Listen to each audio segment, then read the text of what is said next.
¿Cómo se forma realmente un agujero negro? Para entender de verdad esa pregunta, no con la versión simplificada que te enseñaron en la escuela, sino con toda la profundidad y toda la brutalidad que merece, quiero que hagas algo conmigo ahorita. Quiero que imagines que estás sosteniendo una hoja de papel en las manos. Una hoja cualquiera, de las que usas para imprimir en la oficina o en la casa. La tienes entre los dedos, sientes su peso, que es prácticamente nada, unos 5 gramos. Ahora imagínate que esa hoja de papel, esos mismos 5 gramos de masa, los comprimes, los aprietas cada vez más fuerte, los compactas en un espacio más y más pequeño, primero del tamaño de una pelota de ping-pong, luego de una canica, luego de un grano de arena, luego de un átomo, luego de un protón, luego de algo más pequeño que un protón. Sigues comprimiendo sin parar, obligando a toda esa masa a ocupar un espacio más y más diminuto. La densidad sube de manera exponencial con cada compresión. La materia se resiste, y en algún punto de ese proceso extremo, algo extraordinario y aterrador ocurre. La gravedad de esa masa comprimida se vuelve tan intensa, tan brutal, que ni siquiera la luz puede escapar de ella. Esos 5 gramos de papel se convirtieron en un agujero negro microscópico. La neta es que ese experimento mental es imposible con papel en la práctica, claro, pero describe con una precisión conceptual perfecta el proceso físico que ocurre con las estrellas más masivas del universo cuando llegan al final de sus vidas. Y lo que hace que ese proceso sea tan fascinante y tan difícil de procesar al mismo tiempo es que no ocurre de repente, de la nada. Ocurre como la culminación lógica e inevitable de una guerra de millones de años que la estrella lleva peleando consigo misma desde el momento de su nacimiento. Y la neta es que para llegar a ese punto, para estar en el año 2025 con imágenes de agujeros negros, con detecciones de sus fusiones en tiempo real, con observaciones directas de estrellas colapsando en ellos,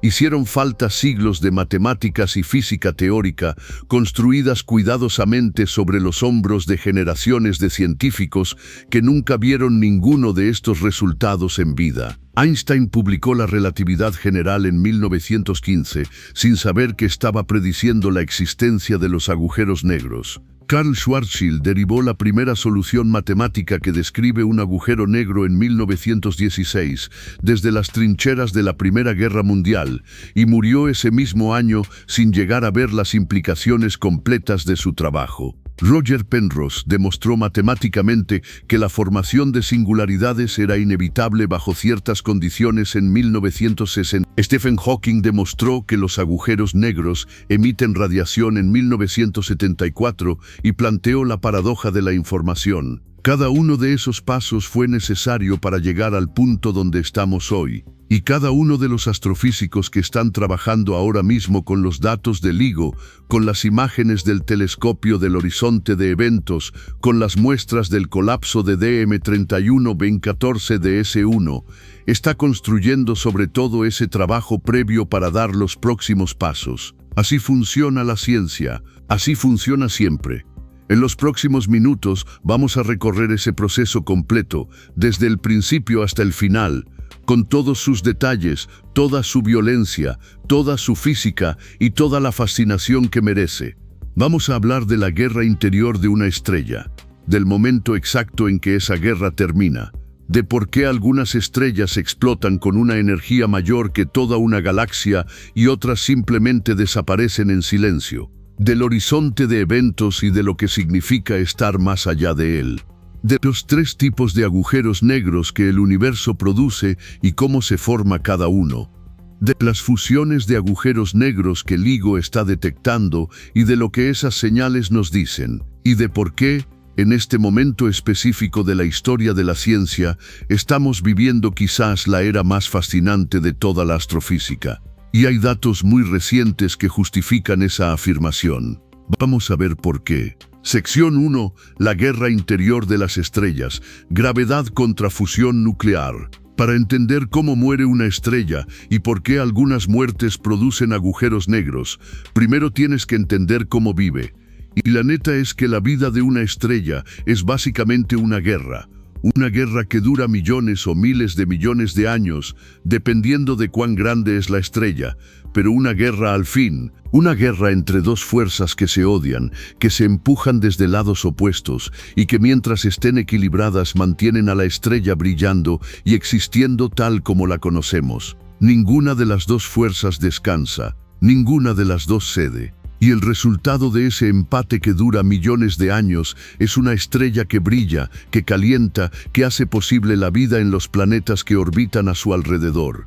Pero ese empate siempre tiene un ganador eventual. La primera fuerza es la gravedad, la misma fuerza que te mantiene pegado al suelo ahorita mismo, la misma que hace que los planetas orbiten el Sol, que los cometas caigan hacia el interior del sistema solar, que las galaxias mantengan sus estrellas unidas en esas formas espirales tan elegantes. La gravedad siempre jala hacia adentro, siempre quiere comprimir, siempre quiere colapsar todo hacia un punto central. Si la gravedad pudiera hacer lo que quiere con una estrella sin ninguna resistencia, sin ninguna fuerza que se le oponga, esa estrella colapsaría sobre sí misma en cuestión de minutos después de formarse. La materia de la que está hecha, todo ese gas de hidrógeno y helio que en el caso de estrellas masivas puede pesar entre 10 y 100 veces la masa de nuestro Sol, quería caer hacia el centro desde el momento en que empezó a acumularse en una nube de gas hace millones de años. La gravedad es paciente, la gravedad nunca se cansa, la gravedad nunca se toma un descanso ni baja la guardia en ningún instante de los millones de años que dura la vida de una estrella. La segunda fuerza es la presión de radiación generada por la fusión nuclear en el núcleo de la estrella. Y aquí es donde la cosa se pone densa, porque la fusión nuclear es probablemente el proceso más violento y más poderoso que ocurre de manera natural y continua en el universo observable. En el núcleo de una estrella como el Sol, la temperatura llega a aproximadamente 15 millones de grados Celsius. Para que eso tenga escala de vida cotidiana, la temperatura de la superficie del Sol, lo que nos manda el calor que sentimos en los días de verano, es de unos 5.500 grados Celsius. En el núcleo la temperatura es 3.000 veces más alta que en la superficie. A esas temperaturas brutales, los átomos de hidrógeno no pueden mantenerse intactos. Los electrones se arrancan de sus órbitas. Los núcleos de hidrógeno, que son básicamente protones solitarios con carga positiva, se mueven a velocidades enormes en todas las direcciones. Y ocasionalmente, cuando dos de esos núcleos se acercan lo suficiente con suficiente energía cinética, algo extraordinario ocurre. La fuerza nuclear fuerte, que actúa solo a distancias subatómicas pero que es inmensamente más poderosa que la gravedad a esa escala, los captura y los funde. 4 núcleos de hidrógeno se fusionan para formar un núcleo de helio, y en ese proceso de fusión, una pequeña fracción de la masa simplemente desaparece. No se va a ningún lado, se convierte en energía según la ecuación E igual a APEM por C al cuadrado. La energía liberada en esa conversión es absolutamente monstruosa, porque elevada al cuadrado, cuando se aplica incluso a masas muy pequeñas, produce cantidades de energía que empujan hacia afuera con una fuerza colosal. Esa es la fuerza que mantiene a la estrella en pie. Esa presión de radiación hacia afuera contrarresta exactamente la gravedad que jala hacia adentro. Y mientras ese equilibrio se mantenga, la estrella vive, brilla y nos parece eterna aunque no lo sea. La neta es que nuestro Sol lleva así aproximadamente 4.100 millones de años y le quedan otros 5.000 millones más. Pero las estrellas no tienen solo una etapa de fusión, tienen varias, y cada una es más extrema que la anterior. Cuando el hidrógeno en el núcleo se agota, la fusión se detiene en esa región y el núcleo comienza a contraerse mientras las capas externas se expanden. Esa contracción calienta el núcleo todavía más, hasta alcanzar los 100 millones de grados Celsius, temperatura suficiente para fusionar helio en carbono y oxígeno.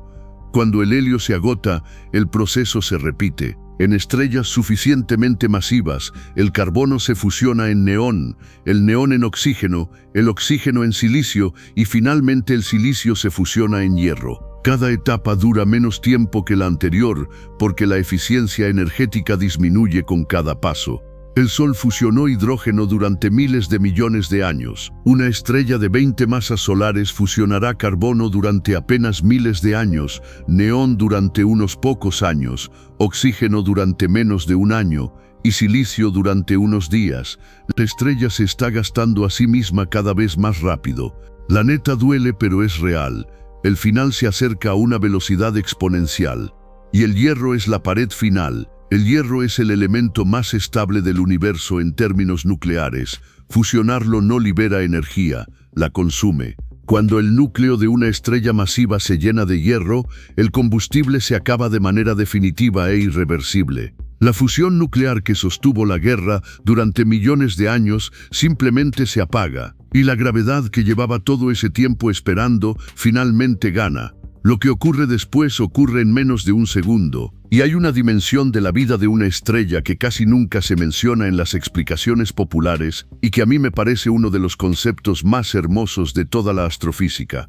La estrella no solo transforma hidrógeno en helio. En sus etapas avanzadas de fusión, la estrella construye literalmente los elementos de la tabla periódica. Todos los elementos más pesados que el hidrógeno que existen en el universo, desde el carbono hasta el hierro, fueron fabricados en el interior de estrellas. El carbono que forma la base de todas las moléculas orgánicas, el oxígeno que respiramos, el silicio que constituye la roca y la arena, el hierro en la sangre y en los núcleos de los planetas rocosos, todo eso fue sintetizado en el horno nuclear del interior de estrellas, que vivieron y murieron antes de que el Sol se formara. Y cuando esas estrellas explotaron en supernovas, esparcieron esos elementos al espacio interestelar, enriqueciendo el gas y el polvo del que eventualmente se formarían nuevas estrellas, planetas y cualquier forma de vida que surgiera en esos planetas.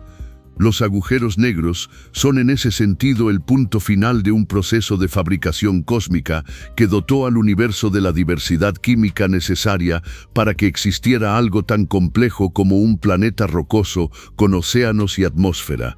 La neta es que sin las explosiones de supernovas, de generaciones de estrellas masivas que terminaron en agujeros negros, el universo sería un lugar químicamente mucho más pobre y la vida química compleja probablemente no sería posible. Sección 2. El colapso del núcleo, cuando todo cae en menos de un segundo.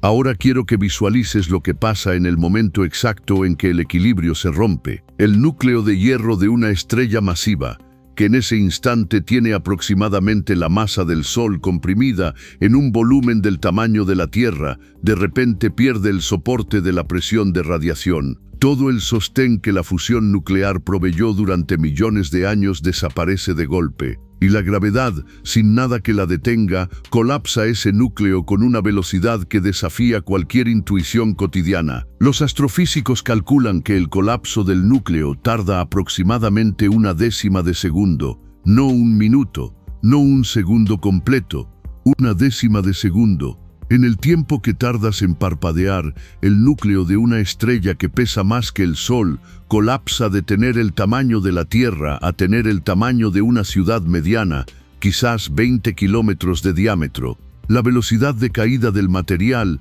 llega a ser una cuarta parte de la velocidad de la luz. El material del núcleo alcanza densidades tan extremas que igualan la densidad del núcleo atómico, que es la materia más densa que conocemos en condiciones observables. Los electrones y los protones, bajo esa presión insoportable, se fusionan para formar neutrones, y en ese proceso liberan una cantidad colosal de partículas llamadas neutrinos que se dispersan hacia afuera como una ráfaga de fantasmas subatómicos que atraviesan prácticamente cualquier material sin interactuar con él. Y aquí es donde la historia del colapso se bifurca en dos caminos completamente diferentes, dos destinos opuestos para la estrella que está muriendo, y el factor que determina cuál de los dos ocurre es esencialmente el peso del núcleo colapsado en ese instante crítico. Cuando el material del núcleo llega a la densidad nuclear, hay un fenómeno que los físicos llaman rebote nuclear.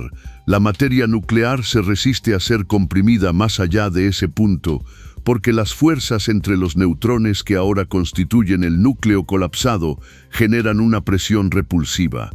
Es como si el núcleo chocara contra un muro invisible hecho no de material físico, sino de la mecánica cuántica del espacio íntimo entre partículas.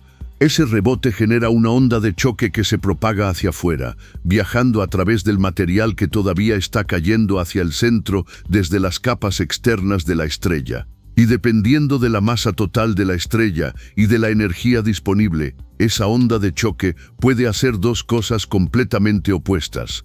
En el primer escenario, el más conocido y el más espectacular, la onda de choque tiene suficiente energía para abrirse paso hacia el exterior. Los neutrinos liberados durante el colapso del núcleo se convierten en los verdaderos motores de la explosión. Aunque el 99% de los neutrinos simplemente atraviesa la materia sin interactuar con ella, el 1% que sí interactúa deposita suficiente energía en la onda de choque como para que ésta no se apague. La onda sale hacia el exterior de la estrella con una energía tan brutal, equivalente a algo así como 10 elevado a la 44 joules en unos pocos segundos, que literalmente sopla las capas externas de la estrella al espacio interestelar. La estrella se destruye a sí misma en esa explosión. El resultado visible es lo que llamamos una supernova, una de las explosiones más violentas del universo, tan brillante que por un breve periodo puede superar en luminosidad a los 200.000 millones de estrellas de toda la galaxia que la contiene. Y lo que queda en el centro, ese núcleo comprimido de neutrones del tamaño de una ciudad con la densidad del núcleo atómico, es lo que llamamos una estrella de neutrones, un objeto tan extremo que una cucharadita de su material pesaría en la Tierra aproximadamente 1.000 millones de toneladas. 1.000 millones de toneladas en una cucharadita. Ese es el tipo de densidades con las que estamos hablando. Pero en el segundo escenario, el que nos lleva directamente a los agujeros negros, la onda de choque no tiene suficiente fuerza. Quizás la estrella era demasiado masiva y demasiado material estaba cayendo demasiado rápido hacia el centro. Quizás la distribución de elementos en el núcleo era tal que los neutrinos no podían depositar suficiente energía. En ese caso, la onda de choque se debilita, pierde impulso, y finalmente, en lugar de abrirse paso hacia el exterior, se detiene y colapsa hacia adentro. Todo el material de la estrella, las capas externas que en el primer escenario habrían salido eyectadas al espacio, en este escenario siguen cayendo hacia el centro. El núcleo ya era demasiado masivo para mantenerse como estrella de neutrones. No hay fuerza en la naturaleza capaz de detener ese colapso. Y entonces el núcleo sigue comprimiéndose más allá de la densidad nuclear, más allá de cualquier punto de equilibrio conocido, hasta que la gravedad en esa región del espacio-tiempo se vuelve tan extrema que define lo que Einstein llamó un horizonte de eventos. Un agujero negro ha nacido. Y todo el proceso que describimos, desde el colapso del núcleo de hierro hasta la formación del horizonte de eventos, puede ocurrir en cuestión de segundos o quizás menos. La estrella que brilló durante millones de años simplemente deja de existir como objeto visible. No hay explosión, no hay llamarada, solo el silencio del espacio-tiempo curvado donde antes había una estrella. El 12 de febrero de 2025, la revista Science publicó las observaciones más completas jamás registradas de exactamente ese proceso. Una estrella masiva en la galaxia de Andrómeda, llamada M31 2014 DS1, fue monitoreada durante casi 2 décadas usando datos de la misión NEOWISE de la NASA y otros telescopios. En 2014, la estrella comenzó a aumentar su brillo en infrarrojo, señal de material caliente siendo eyectado de sus capas inestables. Y en 2016, en menos de un año, su brillo cayó drásticamente y la estrella simplemente dejó de ser detectable, sin explosión de supernova, sin el destello brillante que habría acompañado una muerte explosiva, solo el silencio de una estrella que desapareció. El equipo liderado por Kisha Lai del Instituto Flatiron determinó que lo que ocurrió fue un colapso directo a agujero negro, el conjunto de observaciones más completo de ese proceso jamás ensamblado. Y el agujero negro recién nacido seguirá siendo detectable en infrarrojo durante décadas mientras el polvo y gas circundante sigue siendo atraído hacia su horizonte de eventos. Hay algo más que quiero agregar sobre el colapso del núcleo que pocas veces se menciona y que creo que captura perfectamente lo extraordinario de este proceso.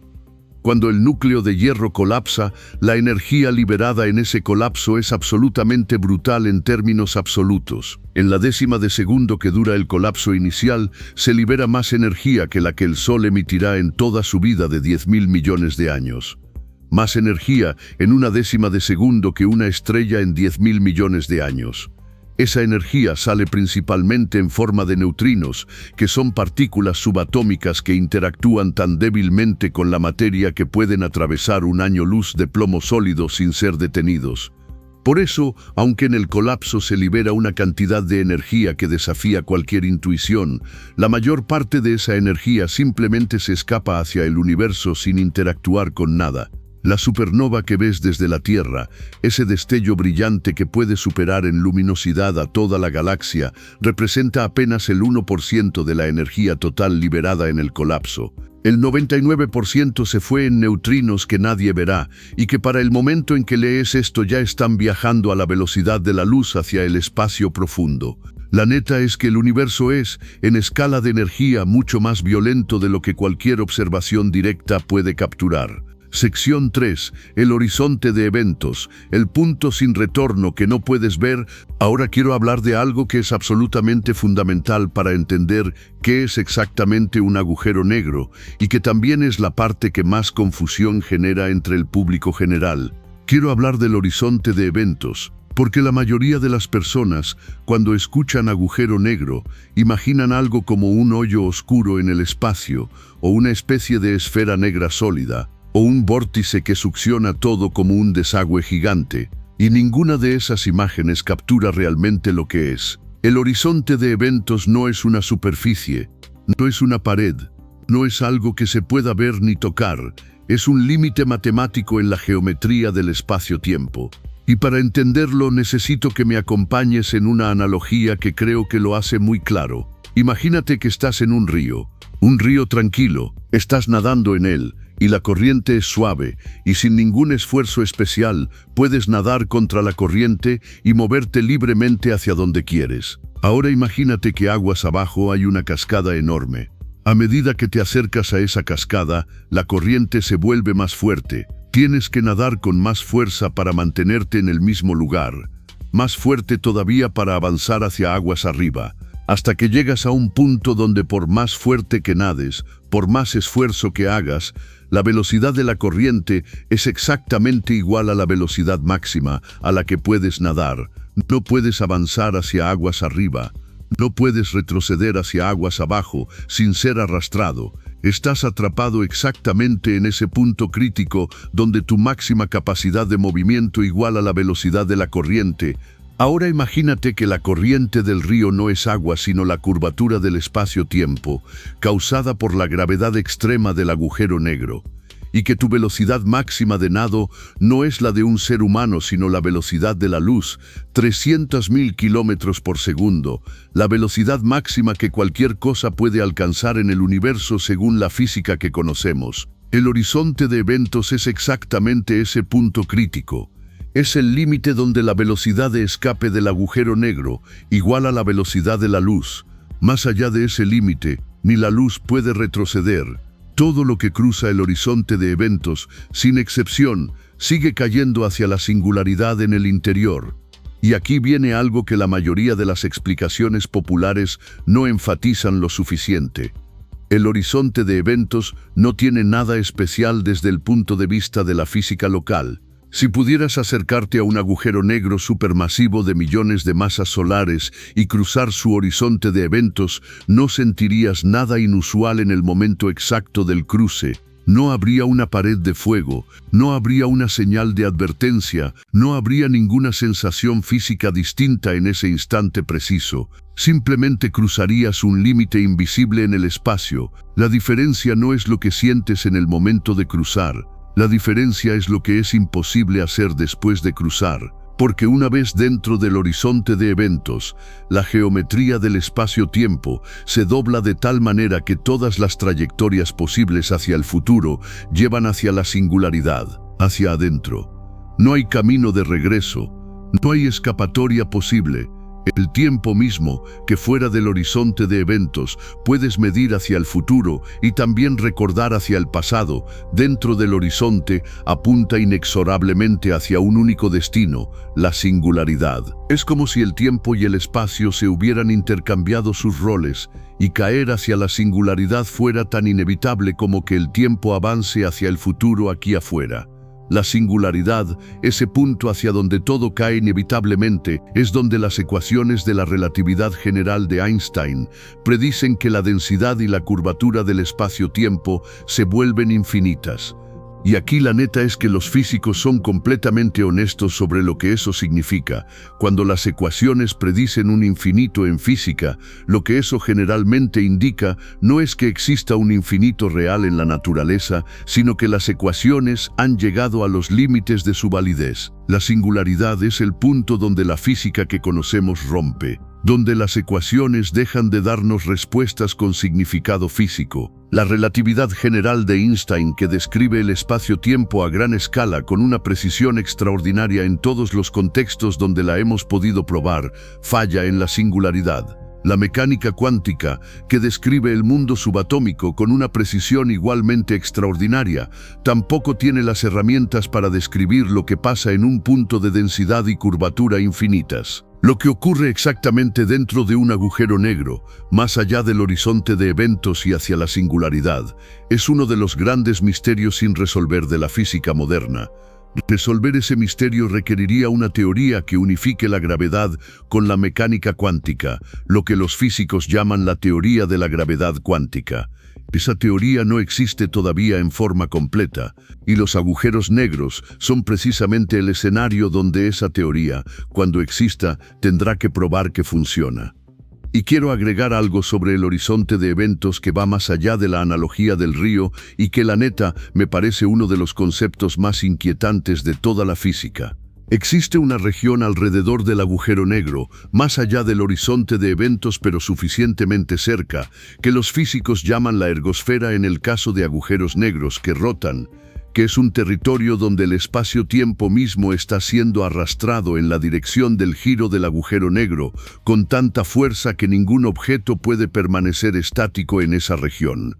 No porque la gravedad lo atrape hacia adentro, sino porque el espacio-tiempo en movimiento lo arrastra, como si el espacio mismo fuera un río en espiral, y cualquier cosa que entrara en esa zona fuera arrastrada inevitablemente en la misma dirección que el giro del agujero negro. Un físico llamado Roger Penrose demostró en los años 70 que en esa ergosfera, bajo condiciones específicas, es teóricamente posible extraer energía del agujero negro, aprovechando ese arrastre del espacio-tiempo. Es uno de los pocos procesos teóricos por los cuales un agujero negro puede perder energía y masa desde el exterior de su horizonte. El proceso de Penrose no tiene aplicación práctica con la tecnología que tenemos ni que tendremos en un futuro cercano, pero nos dice algo profundo. Los agujeros negros no son simplemente sumideros pasivos, son objetos dinámicos que interactúan con el espacio-tiempo a su alrededor de maneras que todavía estamos aprendiendo a entender. Sección 4. Los 3 tipos de agujeros negros. No todos nacen igual. Los agujeros negros no son todos iguales. Tienen masas enormemente diferentes, se forman por procesos diferentes y plantean preguntas diferentes a los astrofísicos. Y para tener una imagen completa de lo que el universo produce en sus extremos más violentos, necesitamos hablar de los 3 tipos principales. El primer tipo son los agujeros negros estelares. Son los que hemos descrito en detalle hasta ahora. Se forman del colapso del núcleo de estrellas que tienen entre 8 y aproximadamente 100 veces la masa del Sol, y el resultado final tiene típicamente entre 5 y 20 veces la masa del Sol.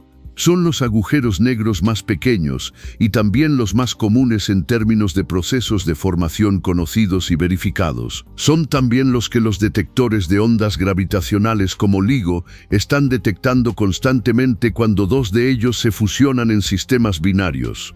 Y aquí quiero hacer una pausa para hablar de lo que LIGO está viendo, porque es uno de los capítulos más fascinantes de la astrofísica del siglo XXI. El 14 de enero de 2025, el detector LIGO registró el evento GW 214, la señal de ondas gravitacionales más clara y más limpia jamás detectada en los casi 10 años de historia de las detecciones de ondas gravitacionales. La relación señal-ruido de ese evento fue de entre 77 y 80, comparada con el 42 del segundo mejor evento anterior y el 26 del primer evento histórico en 2000. Para que eso tenga escala, la señal de GW 214 fue prácticamente 3 veces más nítida que la del descubrimiento original. Y la calidad de esa señal fue tan alta que los científicos pudieron hacer algo que llevaba décadas esperando ser posible: confirmar observacionalmente el teorema del área de agujeros negros de Hawking, una predicción matemática que Stephen Hawking formuló en 1000. Ese teorema dice que el área de la superficie del horizonte de eventos de un agujero negro no puede decrecer. El área total después de una fusión tiene que ser mayor o igual a la suma de las áreas de los dos agujeros negros que se fusionaron. GW tuvo una señal tan clara que los científicos midieron las propiedades de los agujeros negros antes y después de la fusión con suficiente precisión para confirmar que el teorema se cumplía. Una predicción de 1971, confirmada experimentalmente en 2000. La neta es que ese tipo de confirmación, donde la matemática predice algo décadas antes de que tengamos los instrumentos para verificarlo y luego los instrumentos finalmente lo confirman, es uno de los momentos más satisfactorios que puede vivir un científico. El segundo tipo son los agujeros negros de masa intermedia, con entre 100 y 100.000 veces la masa del Sol. Son quizás los más misteriosos porque los modelos teóricos predecían que deberían existir, pero han sido los más difíciles de observar directamente. Y en noviembre de 2025, el evento GW 213 se convirtió en uno de los casos más extraordinarios jamás detectados. 2 agujeros negros enormes y con un giro rapidísimo, orbitando entre sí a velocidades cercanas a la del límite teórico máximo, que se fusionaron en un objeto de aproximadamente 2025 veces la masa del Sol. Un objeto en la llamada brecha de masas, un rango que la teoría predecía que debería estar prácticamente vacío, porque las estrellas en ese rango de masa deberían destruirse completamente en explosiones de pares antes de poder formar un agujero negro. Ore Gottlieb del Instituto Flatiron y su equipo realizaron simulaciones de punta a punta usando relatividad general magneto-hidrodinámica para explicar cómo pudo haberse formado ese monstruo. La conclusión fue que una estrella de 250 masas solares, bajo condiciones específicas de campos magnéticos durante su colapso final, puede producir un agujero negro en ese rango de masa que de otra manera sería imposible. La neta es que el universo siempre encuentra maneras de existir en los espacios que nuestros modelos predecían que deberían estar vacíos. El tercer tipo, y con diferencia el más impresionante en términos de escala pura, son los agujeros negros supermasivos. Estos monstruos tienen entre 1 millón y varios miles de millones de veces la masa del Sol, y están en los centros de prácticamente todas las galaxias grandes del universo, incluyendo la nuestra. El agujero negro en el centro de la Vía Láctea se llama Sagitario, la estrella, y tiene aproximadamente 4 millones de veces la masa del Sol. Está a unos 26.000 años luz del sistema solar. La primera imagen de su sombra, publicada en 2022 por el Telescopio del Horizonte de Eventos, fue un logro técnico de una magnitud que es difícil de sobredimensionar. Requirió coordinar telescopios en todo el mundo para funcionar como un único radiotelescopio del tamaño de la Tierra entera. Y el agujero negro en el centro de la galaxia M87, cuya primera imagen fue publicada en 2019, tiene 6.500 millones de veces la masa del Sol. Para que eso tenga escala, si pusieras ese agujero negro en el lugar del Sol en nuestro sistema solar, su horizonte de eventos se extendería más allá de la órbita de Plutón. La pregunta de cómo se forman los agujeros negros supermasivos es una de las más debatidas de la astrofísica moderna. La cadena de procesos que describimos para los estelares no puede producir objetos de millones de masas solares por sí sola, no directamente. Las hipótesis van desde el colapso directo de nubes de gas masivas en el universo primitivo, pasando por el crecimiento acumulativo de semillas de agujeros negros estelares que absorbieron material durante miles de millones de años, hasta la formación de objetos masivos en condiciones del universo temprano que no tienen equivalente hoy. El telescopio James Webb está encontrando agujeros negros supermasivos, ya enormes, cuando el universo tiene apenas unos cientos de millones de años de edad, mucho más pronto de lo que los modelos actuales predicen fácilmente. La neta es que en este momento ese es uno de los misterios más activos de la astrofísica y las respuestas definitivas todavía no existen. Hay un aspecto de los agujeros negros supermasivos que quiero desarrollar un poco más porque es uno de los hallazgos más sorprendentes de la astronomía moderna. La relación entre el tamaño de un agujero negro supermasivo y las propiedades de la galaxia que lo alberga. Resulta que la masa de un agujero negro supermasivo y la masa del abultamiento central de su galaxia huésped guardan una correlación muy estrecha. Las galaxias con abultamientos más masivos tienen agujeros negros centrales más masivos y esa relación se mantiene a través de órdenes de magnitud de tamaño, desde galaxias pequeñas hasta las más masivas que conocemos. Esa correlación no es accidental. Sugiere que la formación y evolución del agujero negro central y la formación y evolución de la galaxia que lo rodea están profundamente entrelazadas. Son como dos partes del mismo proceso que se retroalimentan mutuamente a lo largo de miles de millones de años de historia cósmica. Cuando un agujero negro supermasivo está en fase activa, acumulando material a su alrededor, se convierte en lo que llamamos un núcleo galáctico activo o AGN. En sus formas más extremas, estos núcleos activos emiten más energía que toda la galaxia que los rodea combinada. Son visibles desde miles de millones de años luz de distancia. Y la energía que liberan, en forma de radiación y de chorros de plasma que salen a velocidades relativistas, puede calentar y dispersar el gas de la galaxia huésped, inhibiendo la formación de nuevas estrellas durante millones de años. El agujero negro no solo habita la galaxia, la modela, la regula, determina cuántas estrellas se forman y en qué regiones. Es como si el agujero negro fuera el corazón de la galaxia en un sentido mucho más literal de lo que parece a primera vista. La neta es que entender los agujeros negros supermasivos es inseparable de entender cómo evolucionan las galaxias y por extensión cómo evolucionó el universo hasta llegar al estado en que está hoy. Sección 5. La detección de ondas gravitacionales. Escuchar el universo nacer. Hay un aspecto de la historia de los agujeros negros que merece una sección propia, porque representa quizás el avance instrumental más extraordinario de la física experimental del siglo XXI, la capacidad de detectar ondas gravitacionales, las distorsiones del espacio-tiempo que se propagan a la velocidad de la luz cuando dos objetos masivos se fusionan. Y el hecho de que podamos detectarlas nos da una ventana completamente nueva para observar cómo nacen los agujeros negros en tiempo real. Las ondas gravitacionales son algo que Einstein predijo en 1916, cuando todavía no teníamos ninguna evidencia directa de que los agujeros negros existieran. Las predijo como consecuencia matemática inevitable de su teoría de la relatividad general. Si el espacio-tiempo es una especie de tejido elástico que la materia curva con su presencia, entonces cuando masas enormes se mueven de maneras aceleradas, ese movimiento tiene que generar ondas en el tejido, como las ondas que se forman en el agua cuando tiras una piedra en un lago. La diferencia es que las ondas gravitacionales no son ondas en agua, sino en el espacio-tiempo mismo. Se propagan a la velocidad de la luz. Y cuando llegan a la Tierra, distorsionan el espacio-tiempo aquí de manera infinitesimalmente pequeña.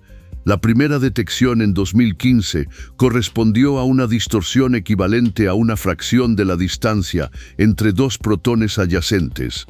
Einstein estaba convencido de que esa distorsión sería demasiado pequeña para detectar jamás. Estaba equivocado.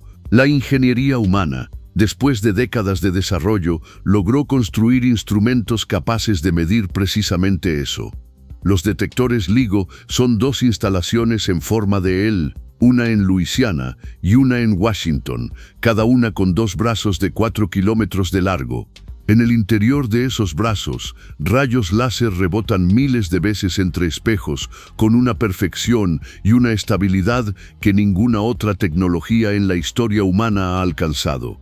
Si una onda gravitacional pasa por el detector, distorsiona los brazos en cantidades microscópicas y el láser detecta esa diferencia. Es, sin ninguna exageración, la medición más precisa que el ser humano ha realizado jamás en cualquier campo de la ciencia. Y la primera vez que funcionó, el 14 de septiembre de 2015, lo que registró fue la señal de dos agujeros negros estelares de aproximadamente 30 masas solares cada uno, fusionándose a unos tronel 300 millones de años luz de distancia. En el último instante antes de la fusión, en una fracción de segundo, esa colisión liberó más energía en forma de ondas gravitacionales que toda la energía que el Sol emitirá en sus 10.000 millones de años de vida. Toda. Esa proporción es tan absurda que vale la pena repetirla. El instante final de la fusión de dos agujeros negros libera en ondas gravitacionales más energía que una estrella como el Sol en toda su existencia completa.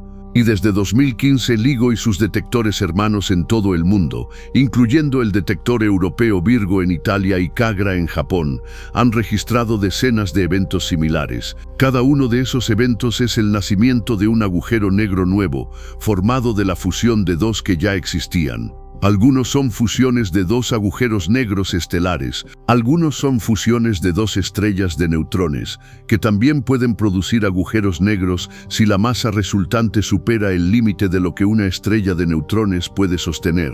Y algunos son fusiones de una estrella de neutrones con un agujero negro, que también generan ondas gravitacionales, además de potencialmente luz visible en lo que los astrofísicos llaman señales multimensajeras. La neta es que en este momento el universo está gritando sus secretos en forma de ondas gravitacionales todo el tiempo, y nosotros recién en 2015 construimos los oídos para escucharlas.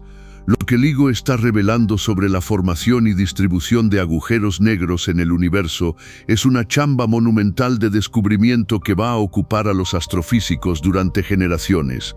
La variedad de fuentes de ondas gravitacionales que LIGO puede detectar es también extraordinariamente rica, y quiero tomarme un momento para describir algunas de las más importantes, porque cada tipo de fuente corresponde a un tipo diferente de formación de agujeros negros. Las fusiones de agujeros negros binarios, como la que produjo Hedebule 2114 en 2015 y Hedebule 2114 en 2025, nos hablan de agujeros negros estelares que se formaron del colapso de estrellas masivas y que luego, en algún sistema binario a lo largo de millones de años, se fueron acercando por la pérdida de energía en forma de ondas gravitacionales hasta finalmente fusionarse. Las fusiones de estrellas de neutrones con agujeros negros nos hablan de sistemas donde una estrella terminó como estrella de neutrones y otra terminó como agujero negro, quizás porque tenían masas ligeramente diferentes. Y los eventos completamente nuevos que LIGO está empezando a detectar, los que no encajan limpiamente en ninguna categoría conocida, son los que más emoción generan en los astrofísicos, porque podrían ser la primera evidencia de tipos de agujeros negros o procesos de formación que todavía no conocemos bien. La neta es que en este momento los detectores de ondas gravitacionales están operando en su cuarta corrida de observación, o 4, que duró hasta enero de 2025, con sensibilidades significativamente mejoradas respecto a las corridas anteriores. Las mejoras incluyen técnicas de óptica cuántica que reducen el ruido de una manera que hace unos años habría parecido imposible. Y la quinta corrida de observación, o 5, promete otra generación de mejoras que harán que el universo en ondas gravitacionales sea incluso más detallado y más rico. Cada mejora en la sensibilidad de los detectores no solo nos permite detectar eventos más lejanos o más débiles, nos permite ver los detalles de los eventos que ya detectamos con una claridad mucho mayor, del tipo que permitió la confirmación del teorema de Hawking en GW 25 en 11-14. La era de la astronomía de ondas gravitacionales está apenas comenzando, y lo que viene es, la neta, increíblemente fascinante. Sección 6. La paradoja de la información. el problema que Einstein y Hawking no resolvieron. Hasta aquí hemos hablado de cómo se forman los agujeros negros, de qué tipos existen y de cómo los estamos detectando. Pero quiero hablar de algo que va más profundo que los mecanismos físicos. Quiero hablar del problema más profundo que los agujeros negros plantean para la física moderna. Un problema que lleva décadas siendo uno de los debates más activos entre los teóricos más brillantes del mundo y que todavía no tiene una respuesta definitiva. Se llama la paradoja de la información. Para entender la paradoja, necesito que pienses en lo que significa la información en física. En física, la información no es algo abstracto como una idea o un dato en una computadora. La información es la descripción completa del estado de un sistema físico. La posición, la velocidad, el spin, la carga y todos los demás atributos cuánticos de cada partícula que compone ese sistema. Y uno de los principios más fundamentales de la mecánica cuántica dice que la información no puede destruirse, no puede perderse. Si conoces el estado completo de un sistema ahora mismo y conoces perfectamente las leyes de la física, en teoría puedes calcular hacia atrás en el tiempo cuál era el estado del sistema en cualquier momento anterior. La información sobre el pasado está siempre codificada en el presente, aunque sea de manera indirecta y prácticamente inaccesible. Ese principio, llamado unitariedad cuántica, es uno de los pilares sobre los que está construida toda la mecánica cuántica. Sin él, el edificio completo de la física cuántica colapsaría. Ahora imagínate que un libro con toda la información de sus páginas cae dentro de un agujero negro. La relatividad general de Einstein dice que esa información, una vez dentro del horizonte de eventos, está atrapada para siempre. No puede salir. Ni en forma de luz, ni en forma de partículas, ni de ninguna otra forma concebible. Si el agujero negro eventualmente desaparece, ya sea por el proceso que Hawking llamó radiación de Hawking, o por cualquier otro mecanismo, la información del libro debería haberse perdido para siempre. Para la relatividad general, eso es perfectamente aceptable. Para la mecánica cuántica, eso es una herejía. La mecánica cuántica dice que la información del libro tiene que estar codificada en algún lugar, que no puede simplemente dejar de existir. Las dos teorías, cada una extraordinariamente precisa en su propio dominio, llegan a conclusiones directamente contradictorias sobre qué ocurre con la información que cae en un agujero negro. Ese conflicto es la paradoja de la información de Hawking.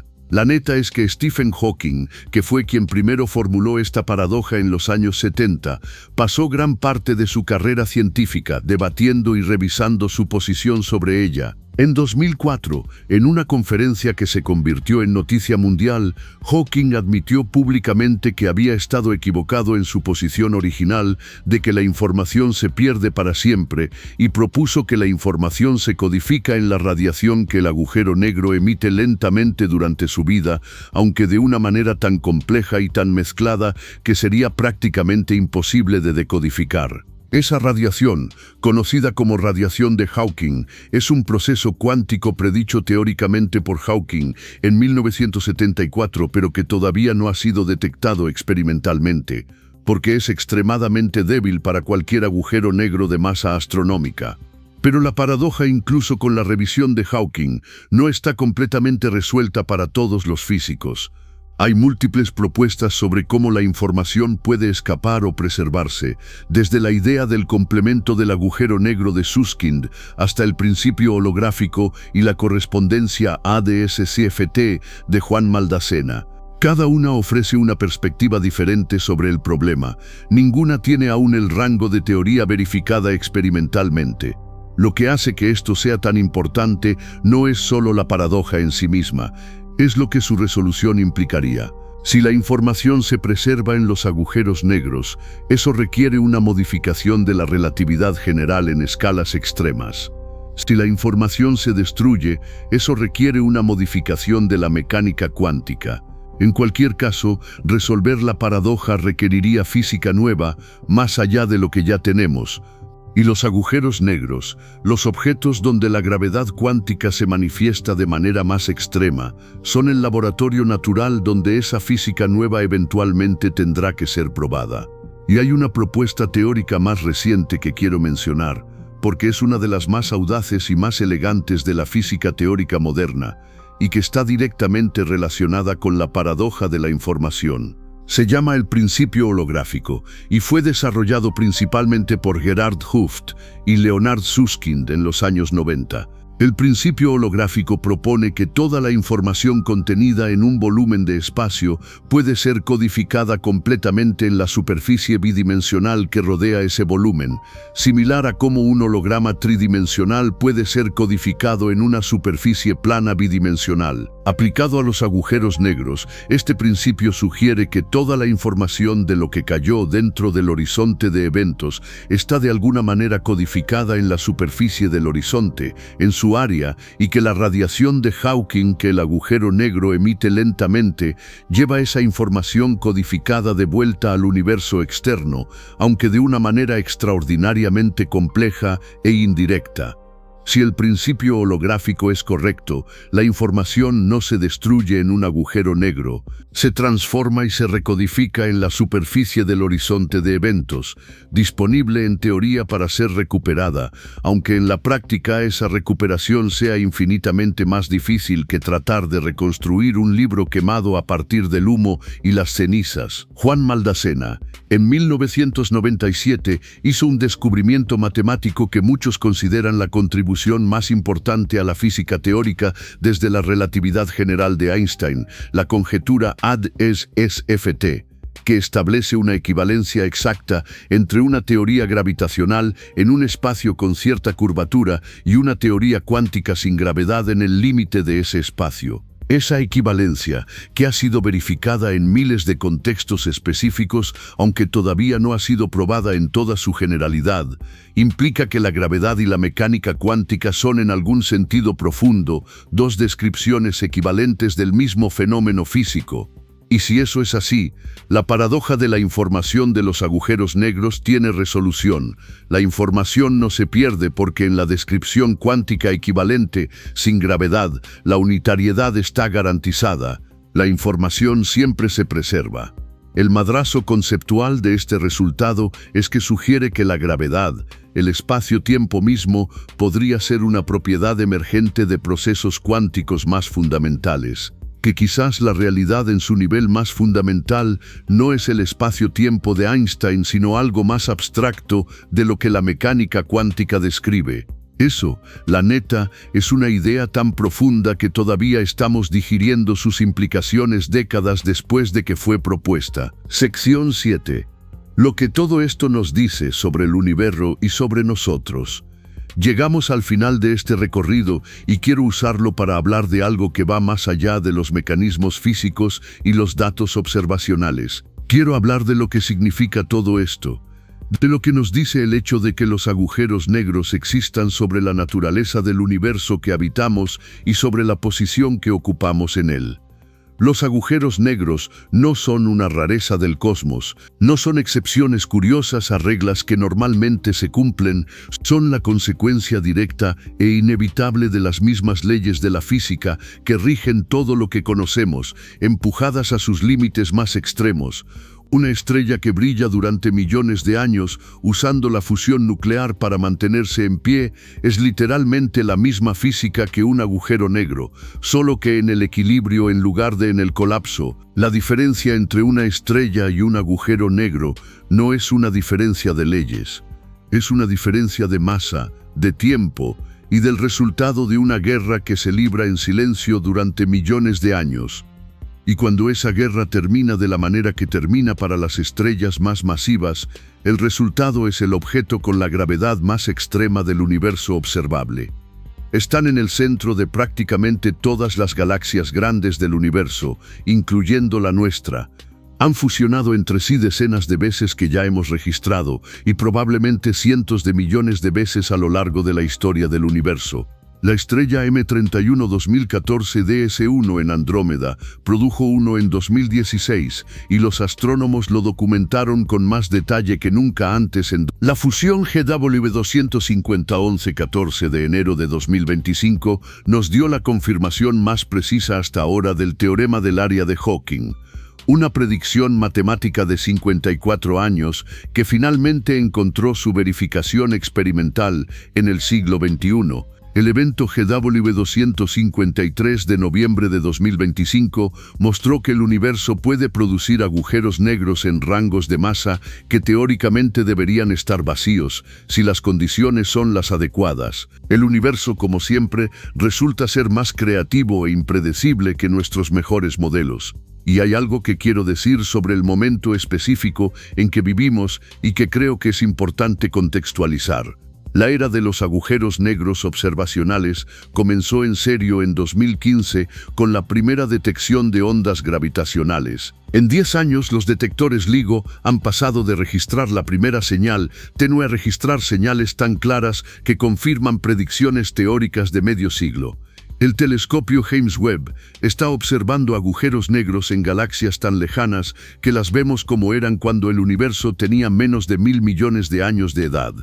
El telescopio del horizonte de eventos nos dio la primera imagen real de un agujero negro y luego de otro. La estrella en Andrómeda nos mostró por primera vez en tiempo real el proceso de colapso directo sin supernova. La neta es que estamos en un periodo de descubrimiento sobre agujeros negros que no tiene precedente en la historia de la astronomía. Lo que hace que todo esto sea tan fascinante, desde mi perspectiva, no son solo los datos específicos ni los descubrimientos concretos. Es lo que los agujeros negros representan filosóficamente para la ciencia.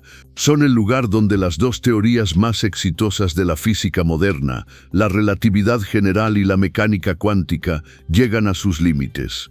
Son el escenario donde la paradoja de la información nos dice que hay algo que todavía no entendemos sobre la naturaleza más profunda de la realidad. Son, en el sentido más literal posible, la frontera del conocimiento humano.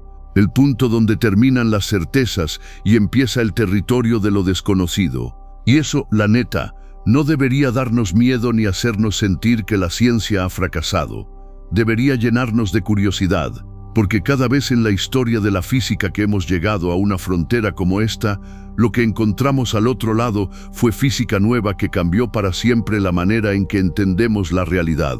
Newton encontró la mecánica clásica, Einstein encontró la relatividad, Planck y Bohr encontraron la mecánica cuántica, y quien resuelva la paradoja de la información de los agujeros negros, quien encuentre la teoría que unifique la gravedad con la cuántica, va a encontrar la física del siglo XXI de la misma manera que Einstein encontró la del siglo XX.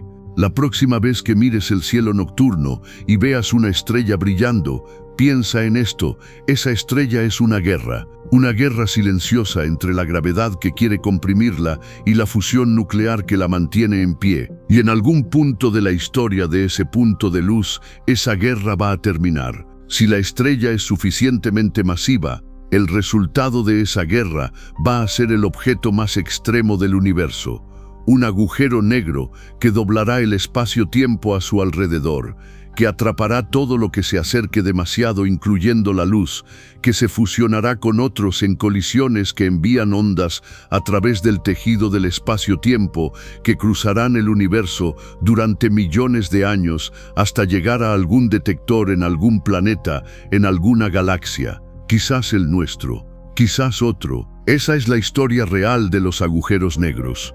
No la ciencia ficción de las películas, la física dura, brutal y fascinante del universo tal como es. Quiero terminar con algo que va más allá de la física y que creo que es importante decir en voz alta. Los agujeros negros, con toda su violencia y toda su extremidad, son en última instancia el resultado de la misma materia, la misma energía y las mismas leyes que forman los planetas, las estrellas, las galaxias y cada átomo de tus manos mientras sostienes lo que sea que estás usando para ver este video. El hierro en tu sangre fue fusionado en el núcleo de una estrella masiva que murió antes de que el Sol existiera. El calcio en tus huesos también. El oxígeno en el aire que respiras fue expulsado al espacio por la explosión de supernovas a lo largo de miles de millones de años de historia cósmica.